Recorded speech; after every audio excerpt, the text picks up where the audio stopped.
Olá, no seminário da disciplina de Linguagem de Programação, o nosso grupo tratará sobre programação orientada a aspectos. O grupo é composto por Daniel Alves, Frederico Dantes, Leonardo Oliveira e Lucas de Souza. Eu sou o Frederico e eu vou começar falando para vocês um pouco sobre o que seria a programação orientada a aspectos. Conceitualmente, ela é um paradigma de programação de computadores e foi idealizado por Gregor Kikzades em 1997, quando ele trabalhava na empresa Xerox. A AOP, que a sigla vem do inglês Aspect Oriented Programming, tem o objetivo de modularizar decisões do projeto que não podem ser definidas pela programação orientada a objetos. Ou seja, ele permite separar os interesses transversais dos interesses base de um sistema. Na AOP, os requisitos do sistema são modulados em classes, que implementam os objetos do mundo real, e em aspectos, que implementam os requisitos transversais do sistema. Sendo assim, ela permite aos desenvolvedores organizarem o código-fonte de acordo com o grau de importância, deixando o código secundário modulado. Com isso, o impacto das manutenções é minimizado e os efeitos colaterais de possíveis mudanças são diminuídos. Isto é, as funcionalidades principais e secundárias são implementadas em módulos separados e, quando necessário, são mesclados para a geração do sistema, diferentemente do que ocorre na programação orientada a objetos, em que ambas as funcionalidades, tanto principais quanto secundárias, estão misturadas nos mesmos módulos. Isso faz com que diminua os efeitos colaterais da programação orientada a aspectos de uma possível mudança, justamente por isso, porque na programação orientada a objetos, se você for mudar um código específico que não fosse das funcionalidades principais, você tem que mudar ele em todos esses módulos. E na programação orientada a aspectos, você vai deixar ele separado, mudou ali, e ele já mudou, porque quando a funcionalidade principal for precisar dela, já vai pegar ela modificada diretamente do módulo. Bom, uma propriedade do sistema a ser implantada, ela pode ser vista de duas formas, como componente e como aspecto. São considerados componentes as propriedades que podem ser encapsuladas, como objeto, método e procedimento. Normalmente, são unidades de decomposição funcional, como contas bancárias e usuários. Já os aspectos não são usualmente unidades de decomposição funcional, mas eles são propriedades que envolvem diversas unidades do sistema, afetando, assim, sistematicamente os componentes funcionais. Alguns exemplos de aspectos são controle de operações concorrentes em uma mesma conta, registro de transações de contas, controle de segurança de acesso de usuários e restrições de tempo real e entrega de mensagens. Com isso, a AOP possibilita ao programador que faça as seguintes separações: componentes de aspectos, componentes entre si e os aspectos entre si. Para que ela faça isso, ela se utiliza de mecanismos que permitem a abstração e a composição dessas propriedades. Uma característica desse paradigma é que ele estende, ou seja, ele complementa outros paradigmas desde que esses tenham suporte para a separação de componentes entre si. Passando para a implantação dos aspectos, para que seja realizado a implantação deles, é necessário uma linguagem de componentes, uma ou mais linguagens de aspectos, né? Pelo menos uma linguagem de aspectos, o Aspect Weaver, que seria o combinador de aspectos, né? Ele tem a função de combinar as linguagens, e também aí teríamos um programa na linguagem de componentes e um ou mais programas de linguagem de aspectos. Aí vai depender de quantas linguagens de aspectos foram usadas.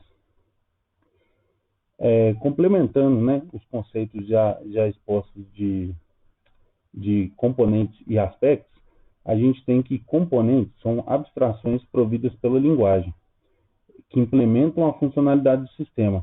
Como exemplo, já até citado, são os procedimentos, as funções, classes, objetos, e são os componentes, eles surgem da decomposição funcional de um sistema, independente de ser orientado a objetos ou estruturado. Já os aspectos, eles são propriedades do sistema que envolvem diversos componentes funcionais, sendo que eles são expressos por fragmentos de código espalhados por diversos componentes, como, por exemplo, a gente tem distribuição, tratamento de exceções, persistência, replicação e login. É, resumindo essa parte do que seria, né, a programação orientada a aspectos, seria uma forma de organizar, né, o código de forma que você não precisaria repetir certas funcionalidades, pois elas não são as funcionalidades básicas. Então, elas são secundárias, né, no código. Então, você separando elas, você consegue trazer é, um código mais conciso, trazendo vários benefícios. Então, como o Frederico disse anteriormente, para se fazer um sistema que resolva algum tipo de problema, uma abordagem comum é dividir o código em partes menores e fazer o tratamento de cada uma dessas partes de forma separada. E só para acrescentar aqui, essa técnica é chamada de separação de interesses, que pode ser feita dividindo um problema em unidades menores, que chamamos de aspecto. É, e no nosso problema aqui, que é a linguagem de aspectos, para que ela seja considerada assim, ela deve suportar a implementação das propriedades desejadas de forma clara e concisa. Além disso, a sintaxe deve ser fortemente relacionada com a linguagem de componentes. E, a grosso modo, isso é a segunda metade da OP ou POA em português. Ela deve ser projetada para especificar o aspecto de maneira concisa e compacta. Isso devido à necessidade de um código que possa ser dividido e reutilizado facilmente, que é o principal objetivo da POA. Por fim, é de extrema importância oferecer também um suporte a uma gramática que permita ao combinador compor os programas usando linguagem de aspectos e componentes. Isso será abordado no próximo slide. Também é importante entender que ao desenvolver com a POA, é, tem-se a ideia de uma lógica de controle invertida. Então, nesse caso, os aspectos conhecem os componentes do sistema, mas os componentes desconhecem os aspectos. E com isso, é necessário que o combinador de aspectos faça o cruzamento de um ou mais aspectos com componentes da linguagem de componentes. E quando eu falei isso, é necessário entender que existe uma divisão entre linguagem de aspectos e linguagem de componentes.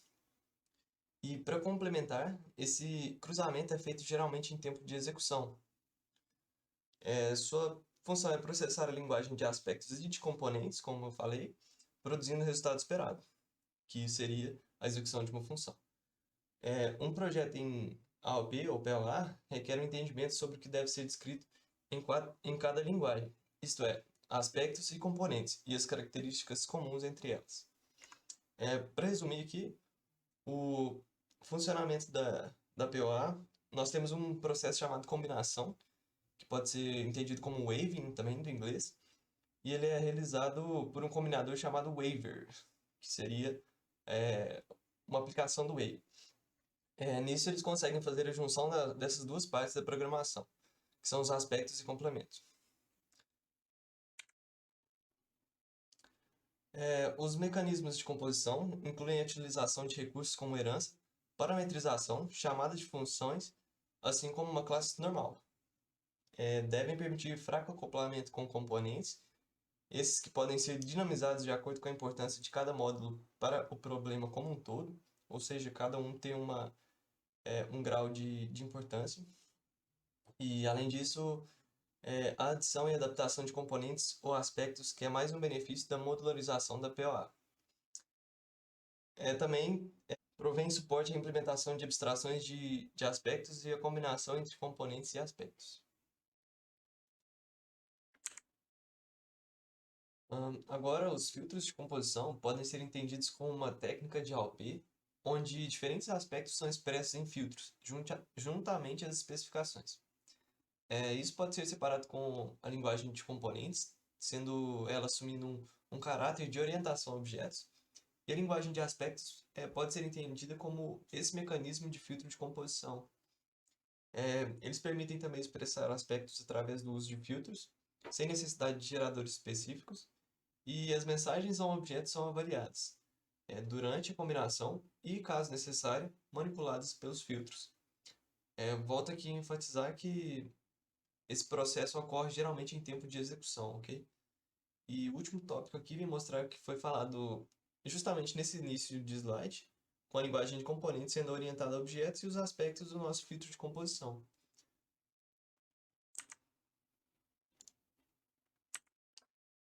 Apesar de ainda ser um tópico um pouco confuso, sim, as abstrações de aspectos estão atreladas à orientação a objetos.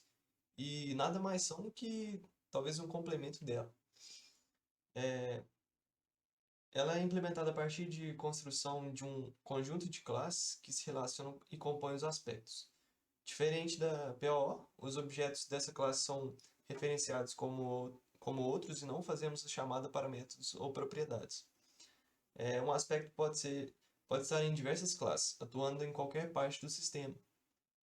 E cada um desses aspectos possui diversos pontos de atuação que determinam um conjunto de situações e ações, que é o que a gente vai falar sobre os join points e point cuts no próximo. Os join points são pontos de junção, traduzindo, e eles são usados durante a execução. Nele nós temos um método sendo chamado que pode ser, por exemplo, uma exceção lançada, um campo modificado, entre outras coisas. Eles são inseridos no código de aspecto como parte do fluxo normal que adiciona um novo comportamento à aplicação. Ou seja, a partir dele nós temos uma modificação de qualquer coisa que a gente pode ter feito anteriormente. O point cut, descrevendo de uma forma rápida e um pouco simplória, assim, por dizer, faz a união de join points e eles rodam essas instruções específicas antes de qualquer método de log. Essa parte também será abordada mais para frente na apresentação do código que a gente aplicou a POA.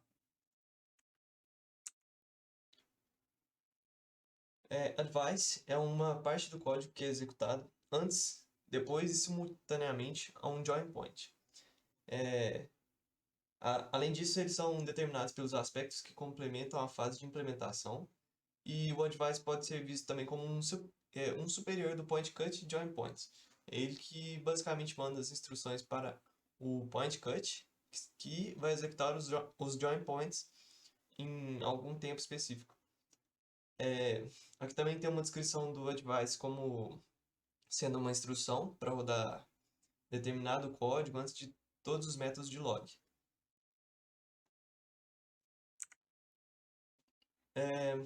E com as informações aí passadas anteriormente, agora a gente pode definir também alguns pontos positivos em utilizar a POA.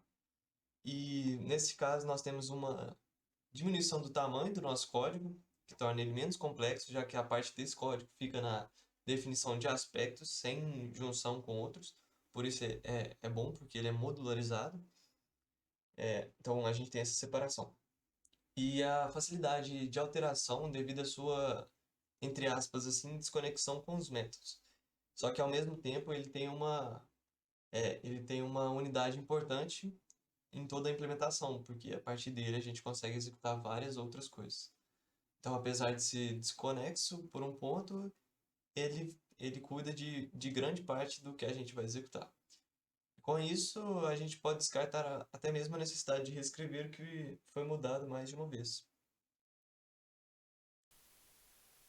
Bom, agora eu estou assumindo a apresentação, Leonardo, falando sobre pontos negativos. Bom, existem dois principais pontos negativos, que um deles é não existe definição clara do que deve ser aspecto em um projeto, né?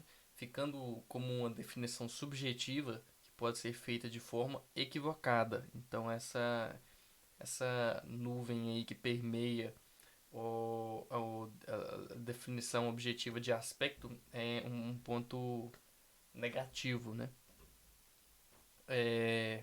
Outro ponto, por ainda ser um paradigma novo, que não conta ainda com uma metodologia definida, fica ainda limitado em algumas questões, né? Mas bom, vamos pelo Aspect J. É um linguagem de programação pertencente ao paradigma orientado a aspectos, né? Sua função é basicamente retirar os interesses transversais, os crossing cutting, em um programa Java. Tem aí as suas semelhanças com Scala, né? É necessário utilizar a linguagem Java em conjunto com ela, né? e é idealizada para solucionar a dependência excessiva dos objetos que fazem logs a partir de segurança de aplicações. Passando aí o join points no aspecto J. Bom, o join points, no caso, ele vai ser um ponto bem definido no fluxo de execução de um programa, né? Esses pontos, eles marcam onde o fluxo do programa ele deve ser interceptado para adicionar determinado comportamento antes ou depois do mesmo, né? Um exemplo com a invocação e execução de métodos e inicialização de objetos. Pode ser resultado de vários join points. Usualmente um aspecto dele define um point cut que seleciona um join points, advices que definem o comportamento a ser feito ao encontrar o join point. Bom, aí a gente tem uma imagem que está para detalhar tudo isso que a gente falou até agora sobre os join points, né, no aspect J. Bom, aí no canto inferior são mostrados os join points, né, essas setinhas apontando aí para eles. Essa seta maior, ainda no canto inferior, ela é o método de execução, né? Então você tem execução e essa execução é quebrada em pontos. Aí lá em cima a gente tem o aspecto, né? E o aspecto ele vai pegar um ponto específico, né? Mirar num ponto específico. Bom, então vamos passando para frente. Então esses point cuts eles são formados pela composição de join points através dos operadores e ou e não, né? Que são representados pelo e comercial, pelo barra com ângulo 90 graus e pelo ponto de exclamação, né? Com eles, nós podemos obter valores de argumentos de métodos, objetos, atributos e exceções de join points, né? Para defini-los, identifica-se os join points a serem aferados e utiliza-se os construtores, né, conhecidos como designadores do point cut. A relação completa dos designadores pode ser encontrada na documentação oficial do Aspect J. Ok, agora falando sobre os designadores do point cut. Primeiro a gente vai ter aí do lado esquerdo as assinaturas e do lado direito o que cada assinatura faz, né? Então a gente tem a call, a execution, get, set, this, target, args e within. Bom, começando pela call, ele invoca o método identificado por assinatura, né? Call do inglês em português significa ligação, né? Então o nome já 50% do caminho para entender o método, né? Segundo, aí, o execution, ele executa o método identificado pela assinatura. O get, ele acessa o atributo identificado pela assinatura. O set, ele instancia o atributo identificado por assinatura. O this é um padrão tipo, né? O objeto em execução e instância de padrão tipo. Aí daí para baixo a gente só tem padrão tipo. O target o objeto de destino é a instância de padrão tipo. O args, os argumentos são instâncias de padrão tipo. O within, o código em execução está definido pelo padrão tipo. Bom, advices no aspect J são construções que definem o código adicional que será executado nos join points. Mais uma vez, do lado esquerdo, as assinaturas, do direito, as explicações. Então, vamos começar aí pelo advice. A gente tem before, after returning e after throwing. After e hold. Bom, before ele executa quando alcança o join point, né? Mas antes da sua computação, né? Então, antes de você ter o método executado, antes de você ter o objetivo final, o método é executado. O after returning executa após a computação com sucesso do join point. O after throwing ele executa após a computação sem sucesso do join point. O after ele executa após a computação do join point com ou sem sucesso. E o arrowed ele executa quando o join point é alcançado e tem controle da computação. Ok, então introdução aí no Aspect-J é um mecanismo que adiciona membros a uma classe, né? Então pode-se introduzir métodos concretos ou abstratos, construtores e atributos. Do lado esquerdo, a gente tem as assinaturas, mais uma vez, né? E do direito o que cada assinatura faz.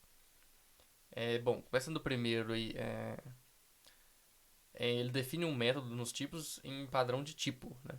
No segundo aí ele define um método abstrato nos tipos em padrão de tipo e no terceiro ele define o construtor, né, nos tipos em padrão tipo. Ok. Agora entrando na recursividade, né? O Aspect-J ele permite a definição de aspectos abstratos. Esses devem ser entendidos fornecendo a implementação dos componentes abstratos. Componentes abstratos podem ser métodos e point cuts que devem ser definidos em um aspecto, possibilitando o reuso do comportamento dos aspectos abstratos.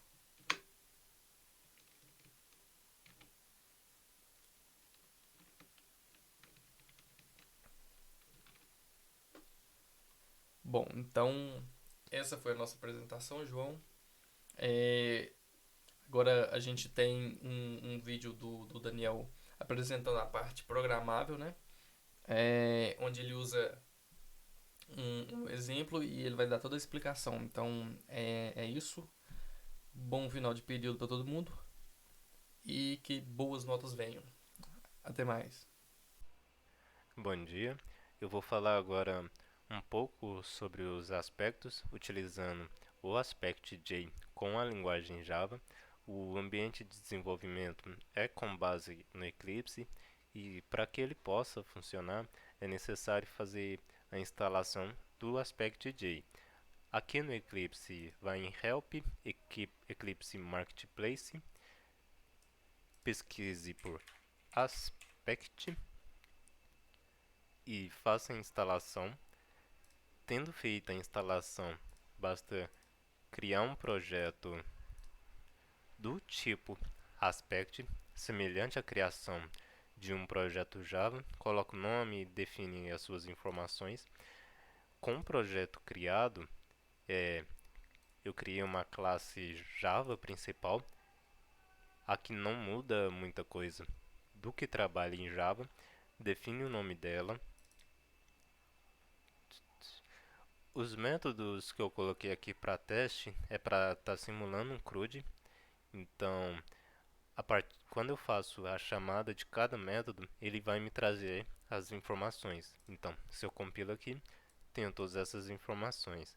Caso eu queira colocar um log falando que a operação foi realizada com sucesso após cada chamada do método. Então, eu posso criar um método aqui, public static void log info. Ele não vai receber nada. E após cada chamada de método, eu faço a chamada dele.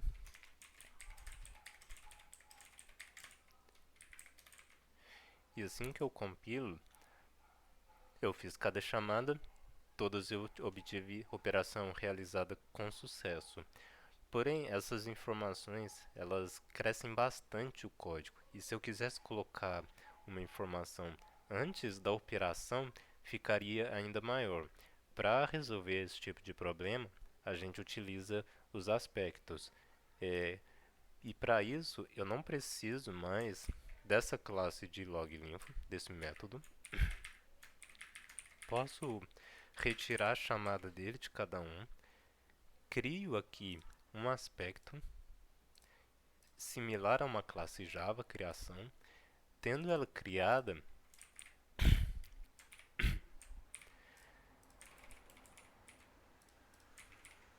ela vai vir apenas com o nome da classe do loginfo, do aspect. Eu criei esse point cut chamada informação, poderia ser qualquer nome, mas é o que vai ser utilizado para a chamada do after ou before, se for o caso. Aqui eu faço a chamada em todos os métodos da classe principal, não estou diferenciando se eu vou fazer apenas a primeira chamada do método ou segunda. Isso no caso, quando ele tem sobrecarga, igual a esse pesquisar, tem uma chamada aqui e uma chamada aqui com o mesmo nome. Isso daqui eu já posso remover também. Eu faço a utilização do after, coloco o nome da função definida aqui em cima e coloquei esse log de informação. Então, assim que eu compilo, ele vai entrelaçar aquela informação após cada chamada de método e mostrar esse log para mim. E caso eu queira colocar uma informação antes da chamada de um método, no caso especificadamente a segunda chamada do método pesquisar, eu consigo fazer isso mudando a informação, colocando ela aqui e definindo aqui também. Ou eu posso colocar um outro point cut com um nome diferente. Ele vai fazer, eu vou escolher qual método que ele vai ser chamado, no caso aqui pesquisar. Aqui ele vai pegar todos os métodos ou todas as chamadas. Se eu tivesse 3 métodos pesquisar com sobrecargas diferentes, eu iria fazer a chamada deles todos. Mas como eu quero apenas o segundo, eu tenho que definir isso aqui, colocando 2 asteriscos. Se eu tivesse um outro método com sobrecarga, eu colocaria um terceiro asterisco, mas nesse caso, 2 já resolve. E colocando o método de before,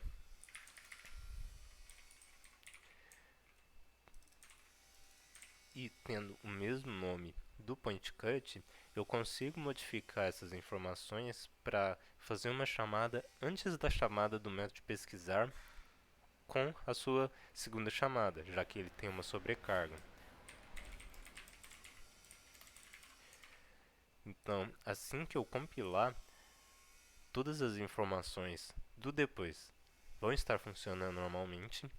A chamada de antes, ela está sendo executada apenas no segunda chamada do método. Se eu tivesse uma outra chamada, ela também seria executada apenas antes dele. Se eu fizesse essa pesquisa várias vezes, a única chamada que seria feita é o após. O before só é executado nessa segunda chamada aqui. E o bom do aspecto é que eu posso retirar ela da linguagem aqui, que ela não vai interferir em nada do projeto. Ela vai parar de aparecer as informações, mas o projeto continua funcionando normalmente. Eu vou comentar ela aqui, simulando como se tivesse excluído. Assim que eu compilar, a classe a classe principal vai compilar normalmente como uma classe Java e sem saber o que foi modificado nela. E eu não precisei fazer modificação nenhuma na classe. E se eu retorno ela para cá com qualquer informação, quando eu compilar, as informações são entrelaçadas novamente, trazendo esse resultado final, facilitando bastante a interpretação do código e visualização. Bom, era isso que eu tinha para apresentar. Muito obrigado.